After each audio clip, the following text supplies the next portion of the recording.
Hi, this is value updates YouTube channel. நம்மளுடைய value update channel வந்து எக்ஸ்க்ளூசிவாக legal education legal update கொடுத்துட்ருக்கோம் மக்களுக்காக. நம்மளுடைய சேனலை வந்து சப்ஸ்கிரைப் பண்ணுங்கள், மறந்துடாதீங்க. பெல் பட்டனை ப்ரெஸ் பண்ணுறதுக்கு உடனுக்குடன் வந்து சட்டம் தெரிந்து கொள்ளணும்னா பெல் பட்டனை ப்ரெஸ் பண்ணுங்கள். உங்கள் மொபைலில் வந்து பாப்பாப் ஆகும். நம்ம போடுற சப்ஜெக்ட் லா சப்ஜெக்ட் வந்து நம்ம சேனலை ஆல்ரெடி சப்ஸ்கிரைப் பண்ணியிருந்தீங்க அப்படின்னா உங்கள் மூலமாக வந்து மக்கள் தெரிந்து கொள்ளட்டும். சோசியல் மீடியாவில் ஷேர் பண்ணுங்கள், குரூப்ஸில் ஷேர் பண்ணுங்கள். மக்கள் சட்டம் உங்கள் மூலமாக தெரிந்து கொள்வது, சட்டம் தெரிந்து கொள்வது மிகவும் அவசியமான ஒன்று. நம்ம இன்றைக்கி டாபிக்குள்ளே போகிறதுக்கு முன்னாடி ஒன்று சொல்கிறோம். என்ன அப்படின்னு பார்க்கும்போது, நீங்கள் வந்து நம்ம ஃபுல் வீடியோவும் பாருங்கள். அப்போ தான் வந்து உங்களுக்கு ஒரு சட்டம் வந்து அந்த சம்பந்தமான முழு வடிவம் கிடைக்கும். அப்போ தான் தெளிவு கிடைக்கும். நீங்கள் ஸ்கிப் பண்ணி பார்த்தீங்க அப்படின்னா சட்டம் வந்து சரியான ஒரு வடிவத்தில் உங்களுக்கு வந்து கிடைக்காது. இன்றைக்கி சப்ஜெக்ட் என்னன்னு பார்த்தீங்கன்னா, என்ன சட்டம் அறியலாம் அப்படின்னா,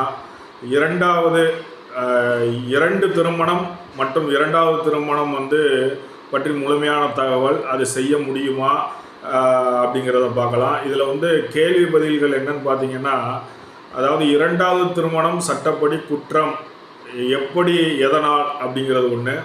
ரெண்டாவது பார்த்திங்கன்னா, முதல் திருமணத்திற்கு விவாகரத்து பெறாமல், முதல் திருமணம் வந்து விவாகரத்து பெறாமல் இரண்டாவது திருமணம் வந்து செய்தால் என்ன தண்டனை அப்படிங்கிறது ஒன்று. அடுத்து வந்து இரு துணை மனக்குற்றம் எப்போது நிரூபணம் ஆகும் அப்படிங்கிறது. அடுத்த கேள்வி வந்து இரண்டாவது திருமணம் செய்பவர்களின் தண்டனைகள் பெறக்கூடியவர்கள் யார் அப்படிங்கிறது. அடுத்தது என்னன்னு பார்த்தீங்கன்னா கேள்வி, கணவனை 7 ஆண்டுகால காணவில்லை, இரண்டாவது திருமணம் அல்லது மறுமணம் வந்து செய்யலாமா? கணவனோ மனைவியோ 7 ஆண்டு காலம் காணவில்லைன்னா. அடுத்த கேள்வி என்னன்னு பார்த்தீங்கன்னா, இரண்டாவது திருமணம் செய்த விதவை பெண்ணுக்கு முதல் கணவருடைய வங்கி கணக்கில் பங்கு உண்டா அப்படிங்கிறது ஒன்று. அடுத்தது கேள்வி, இரண்டாவது திருமணம் செய்யலாம், ஆனால் எப்படி சட்டப்படி செய்வது அப்படிங்கிறது ஒன்று. அடுத்த கேள்வி என்னன்னு பார்த்தீங்கன்னா, இரண்டாவது திருமணம் தவறான முறையில் செய்தால் என்ன தண்டனை அப்படிங்கிறது. அடுத்த கேள்வி வந்து இரண்டாவது திருமணம் வந்து எப்பொழுது குற்றமாகாது அப்படிங்கிறது நம்ம பார்க்க போகிறோம். இதுதான் கேள்வி, மொத்த கேள்வியும். இப்போ வந்து கேள்வி என்ன அப்படிங்கிறதும் கேள்வி பதிலாக வந்து நம்ம வந்து இப்போ பார்க்கலாம்.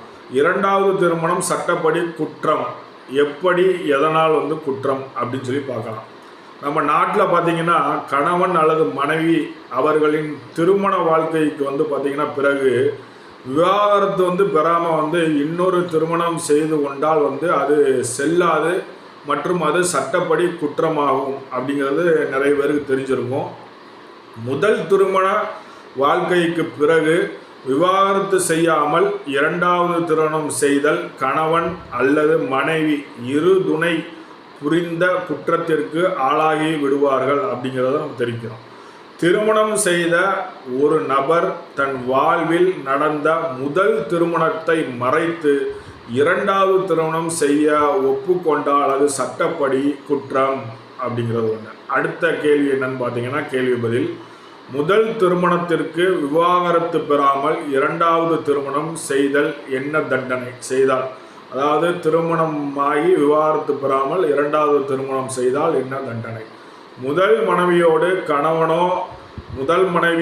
கணவனோ உயிருடன் இருக்கும் போதே இரண்டாவது திருமணம் செய்தல் அந்த குற்றத்தை செய்த நபருக்கும் 7 வருடங்கள் சிறை தண்டனையும் மற்றும் அபராதமும் அல்லது இவை இரண்டும் வந்து குற்றத்திற்கு தண்டனையாக வந்து வழங்கப்படுகிறது. விவாகரத்து பெறாமல் கணவன் அல்லது மனைவி உயிருடன் இருக்கும் போதே மறுமணம் இரண்டாவது திருமணம் செய்தல் அது செல்லுபடி ஆகாது. டைவர்ஸ் பண்ணாமல் வந்து இரண்டாவது திருமணம் செய்தால் செல்லுபடி ஆகாது. காரணம், முதல் கணவன் அல்லது மனைவி உயிருடன் இருக்கும்போது விவாகரத்து பெறாமல் அவர்களின் வாழ்நாள் காலத்தில் இரண்டாவது திருமணம் செய்தல் சட்டப்படி குற்றமாகும். இது இந்திய தண்டனை சட்ட பிரிவு 494 படி இந்த குற்றவாளிகளுக்கு தண்டனை வழங்கப்படும் அப்படிங்கிறத நம்ம இதில் தெரிவித்துக் கொள்கிறோம். இருதுணை மனக்குற்றம் எப்போது நிரூபணமாகும்? மனக்குற்றம் அப்படின்னா திருமணம். இருதுணை மனக்குற்றம் எப்போது நிரூபணமாகும்? எப்போலாம் நிரூபணமாகும்? குற்றவாளி வேறு ஒருவருக்கு திருமணம் செய்யப்பட்டிருக்க வேண்டும். உண்மையாக நடந்த திருமணத்திற்கான நிரூபணம் அவசியமாகிறது நிரூபிப்பதற்கு. மேலும் முதல் திருமணம் மனமுறிவு பெறாமல் இருக்க வேண்டும்.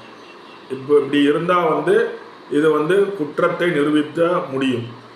அடுத்து பார்த்தீங்கன்னா, ஒருவேளை இத்தரப்பினர்களை ஆளுமை செய்யும் சட்டப்படி முதல் திருமணம் செல்லத்தக்கதல்ல என்றும் பட்சத்தில் இரண்டாவது திருமணம் செய்தல் முதல் ஏற்க குற்றமும் இல்லை அப்படிங்கிறது. அடுத்து, இரண்டாவது திருமணம் புரியும் நாளில் முதல் திருமணம் செய்து கொண்ட நபர் உயிருடன் இருக்க வேண்டும். விவாகரத்து பெறாமல் அவர் இருந்தால் அதுவும் குற்றமாகும். அடுத்து, முதல் திருமணம் போல் இரண்டாவது திருமணமும் கொண்டாடப்பட வேண்டும் அல்லது செல்லுபடியானதாக இருக்க வேண்டும். என்ன அடுத்தது பார்த்தீங்கன்னா, அதே போல கள்ளக்காதலி வைத்திருந்தால் அல்லது வைப்பாட்டி வைத்து கொள்ளுதல் திருமணம் ஆகாது. விவாகரத்து தீர்ப்பானை முதல் திருமணத்தை கலைக்கிறது. திருமணம் கலைக்கப்பட்ட பிறகு மீண்டும் திருமணம் செய்து கொள்ள முடியும். இது குற்றமாகாது. அடுத்த கேள்வி பதில் என்னன்னு பார்த்தீங்கன்னா, இரண்டாவது திருமணம் செய்பவர்களின் தண்டனைகள் பெறக்கூடியவர்கள் யார்? விவாகரத்து பெறாமல் முதல் கணவனோ மனைவியோ உயிருடன் இருக்கும் போதே இரண்டாவது திருமணத்தை நடத்தி வைத்தால் அந்த திருமணத்தை நடத்தி வைத்தவர்களும், அதாவது பூசாரியும் குற்ற உடந்தையாளர் என்ற வகையில் கைது செய்யப்பட்டு பிரிவு 494 மற்றும் 109 படி தண்டிக்கப்படுவார்கள் அப்படிங்கிறத நம்ம தெரிஞ்சுக்கிறோம். அடுத்தது, கணவனை 7 ஆண்டு காலம், கணவனையோ மனைவியையோ 7 ஆண்டு காலம் காணவில்லை, இரண்டாவது திருமணம் அல்லது மறுமணம் செய்யலாமா? அப்படி இருந்தால் எப்படி திருமணம் மறுமணம் செய்ய வேண்டும்? இது பார்த்தீங்க அப்படின்னா, கணவனை 7 ஆண்டு காலம் காணவில்லை, கணவனையோ இல்லை மனைவியோ 7 ஆண்டு காலம் காணவில்லை, இரண்டாவது திருமணம் அல்லது மறுமணம் செய்யலாமா அப்படிங்கும்போது இந்து திருமண சட்டம் பிரிவு 11 மற்றும் 13 இதுபடி குறிப்பிட்டுள்ள சட்டங்கள் இந்த குழப்பத்திற்கு முடிவை வழங்குகிறது. அதனால் தான் அதை பதிவிடுகிறோம். இங்கு இப்போது நாம் என்ன அப்படிங்கிறத பார்க்கலாம். வாழ்க்கை துணைவரின் ஒருவர் உயிரோடு உள்ளாரா என்கிற சங்கதி 7 ஆண்டுகளுக்கு மேலாக மற்றொரு வாழ்க்கை துணைவருக்கு தெரியாத நிலையில் இந்து திருமண சட்ட பிரிவு 13 கீழ் விவாகரத்து பெறுவதற்கான காரணங்களில் ஒன்றாக ஏற்றுக்கொள்ளலாம். 7 ஆண்டுகள் வரை ஒரு வாழ்க்கை துணைவர் பற்றி எந்த தகவலும் இல்லாத நிலையில் அவர் உயிருடன் இல்லை என கருதி இரண்டாவது திருமணம் செய்து கொண்டால் சட்டப்படி குற்றமாகும். 7 ஆண்டுகள் வரை ஒரு வாழ்க்கை துணைவர் உயிரோடு உள்ளாரா என்பது குறித்து எந்த தகவலும் இல்லை என்று கூறுகிற நபர் தான் அவருடைய கூற்றினை இந்திய சாட்சிய சட்ட பிரிவு 108 படி முதலில் நிரூபிக்க வேண்டும். 7 ஆண்டு காலம் அவர் இல்லை அப்படிங்கும்போது உயிருடன் இல்லை அப்படின்னு நிரூபிக்க வேண்டும். ஆனால் நிரூபிக்காமலே கல்யாணம் பண்ணிக்கிட முடியாது. அப்படி பண்ணிக்கிட்டால் செல்லுபடியாகாது. அதனால் தெரிஞ்சுக்கோங்க. வழக்கை துணை காணாமல் வாழ்க்கை துணை காணாமல் போன பிறகு உடனே திருமணம் செய்தாலோ அல்லது 7 ஆண்டுகளுக்கு பிறகு திருமணம் செய்தாலோ குற்றமாகும். 7 ஆண்டு கால வாழ்க்கை துணை பற்றிய எந்த தகவலும் இல்லை என்பதற்காக இரண்டாவது திருமணம் செய்யக்கூடாது.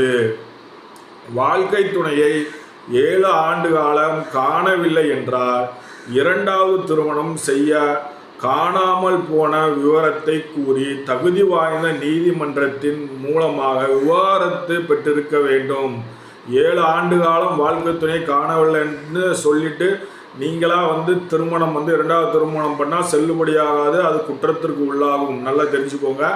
அதாவது 7 ஆண்டு காலம் வாழ்க்கை துணை காணவில்லை அப்படின்னு நீங்கள் நீதிமன்றத்தில் வழக்கு போட்டு விவாகரத்து பெற்று அதன் பின்பு தான் பார்த்தீங்கன்னா 2வது திருமணம் செய்து கொள்ள வேண்டும். அப்படி தான் செய்தால்தான் சட்டத்தின்படி செல்லுபடியாகும், தண்டனைக்கு உட்படாமல் இருப்பீர்கள்.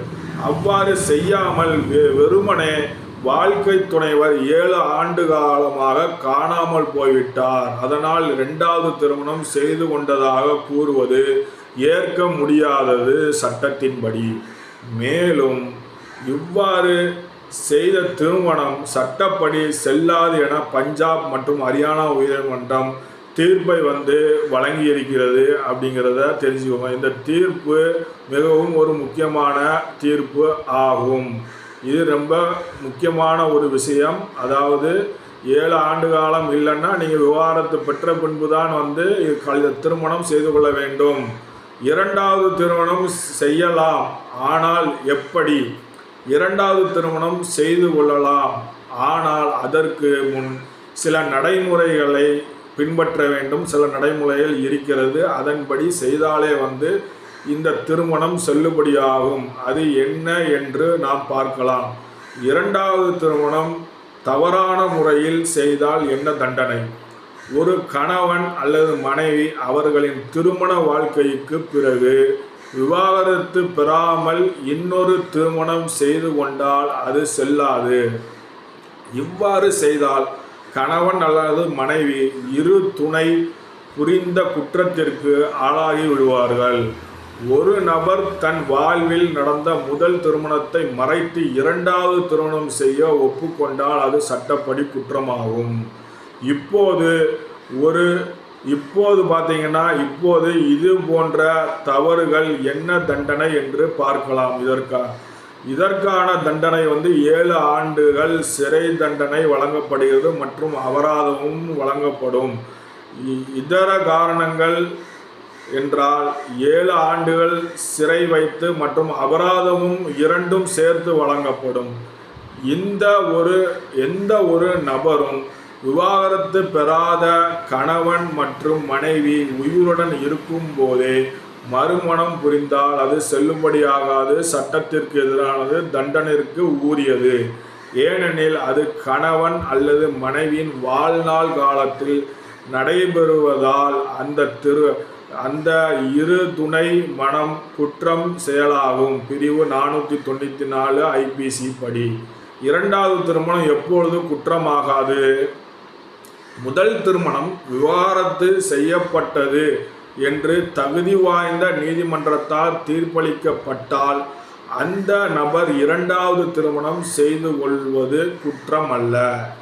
திருமண வாழ்க்கையில் முந்தைய கணவர் அல்லது மனைவி பற்றியோ தொடர்ந்து 7 வருடங்கள் வாழவில்லை, உயிருடன் தான் இருக்கிறாரா என்று தகவல் எதுவும் தெரியவில்லை என்றால் மற்றும் அந்த நபர் மீண்டும் திருமணம் செய்து கொள்ளலாம், அதுவும் சட்டப்படிதான் செய்து கொள்ள வேண்டும். ஆனால் காணாமல் போன விவரத்தை கூறி தகுதி வாய்ந்த நீதிமன்றத்தின் மூலமாக விவாகரத்து பெற்றிருக்க வேண்டும். நம் நாட்டில் 2வது திருமணத்தின் போது 2வது திருமணத்தின் வாழ்க்கை துணையிடம் முதல் திருமணம் பற்றி சொல்லி சம்மதம் பெற்றிருக்க வேண்டும். நம் நாட்டில் பார்த்தீங்கன்னா வாழும் மக்கள் முதல் திருமணத்தை மறைத்து விவாகரத்து பெறாமல் 2வது திருமணம் செய்ய முடியாது. சட்டத்தில் அதில் வழி கிடையாது. சட்டப்படியான விவாகரத்து பெற்ற பின்னரே 2வது திருமணம் செய்து கொள்ள முடியும். ஆக சட்டப்படியான விவாகரத்து பெற்ற பின்னரே திருமணம் செய்து கொள்வது நல்லது. ஒரு திருமணம் செய்து விவாகரத்து பெறாமல் அதை மறைத்து முதல் துணைவியுடன் மறைத்து 2வது திருமணம் செய்தால் அதை பைகாமி என்று சொல்வார்கள். அது மிகவும் தவறான ஒரு செயல், சட்டத்திற்கு எதிரான ஒரு செயலாகும். இது கண்டிப்பாக வந்து அது சட்டத்தில் அங்கீகரிக்கப்படாது. ஆனால் கள்ளக்காதலுடனோ இல்லை என்றால் ஒரு வைப்பாட்டி வைத்திருக்கிறார்கள் அல்லது இரண்டாவது திருமணம் செய்து அவர்களுக்கு குழந்தை பிறந்தால் அந்த குழந்தையை சட்டம் அங்கீகரிக்கும். ஆனால் அவருடைய துணைவரை வந்து சட்டம் அங்கீகரிக்காது. ஒரே திருமணம்தான், ஒரு திருமணத்தில் தான் கணவன் மனைவியாக வாழ முடியும் அப்படிங்கிறது தான் சட்டம் வந்து சொல்கிறது, அங்கீகரிக்கிறது அப்படிங்கிறத நம்ம தெரிவித்துக் கொள்கிறோம். நம்மளுடைய channel legal channel value updates channel. Value அப்டேட்ஸை வந்து சப்ஸ்கிரைப் பண்ணுங்கள், சட்டம் தெரிந்து கொள்ளலாம். சப்ஸ்கிரைப் பண்ணால் மட்டும் போதாது, ஷேர் பண்ணுங்கள், கமெண்ட் பண்ணுங்கள். ஏதாவது லீகல் டீட்டெயில்ஸ் ஆனால் கமெண்ட் பண்ணி கேளுங்க. நம்ம வந்து கமெண்ட் பாக்ஸில் உங்களுடைய சந்தேகங்களை தீர்த்து வைப்போம். சப்ஸ்கிரைப் பண்ணும் பொழுது பெல் பட்டனை ப்ரெஸ் பண்ணுங்கள். அப்போ தான் உடனுக்குடன் உங்களுக்கு சட்டம் தெரிந்து கொள்ளும். நீங்கள் வந்து உடனுக்குடன் சட்டத்தை வந்து தெரிந்து கொள்ள வாய்ப்பு அதிகமாக இருக்கிறது. நன்றி, வணக்கம்.